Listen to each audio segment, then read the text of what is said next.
Nora eza, etsipena eta beldurra gailentzen ari diren sasoi honetan ez gara isilik eta hotzan geratuko. Eta sistema kapitalista cis-heteropatriarkal, kolonial eta rasistari aurre egingo diogu. Desberdinkeriak areagotzen eta askotariko zapalkuntzak betikotzen ari dira. Eta hori, errealitate materialean islatzen da.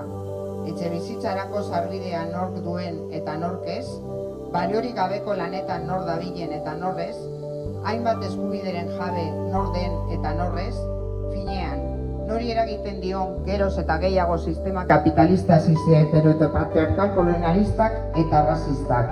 Euskal Herriko mugimendu feministak azken urteotan aurrera pausoak eman ditu, baina oraindik egiteko asko dago. Baina egiteko ardura ordea ez da soilik feministena.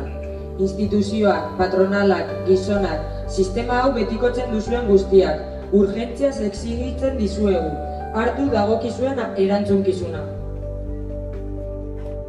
Instituzioek feminismoaren diskurtsoak eta proposamenak bereganatu dituzte, eta feminismoa aitzaki harturik bestelako neurri eta diskurtsoak zabaltzen dituzte, arrazakeria esaterako. Eta bitartean, indarkeria matxistan aurrean erantzun egokirik eman gabe segitzen dute. Aliantzak eraiki ditzagun, nor bere lekutik. Eraiki ditzagun sare sendoak. Askotariko zapalkuntzen bitarte sostengatzen den sistema honi erantzun diezaiogun askotariko gorputz eta borroketatik. Feministok beste mugimendu askotan ere bagaude, baina guk argi dugu ez dugula feminismorik eta rasismorik gabeko mugimendurik nahi, ezta mundurik ere.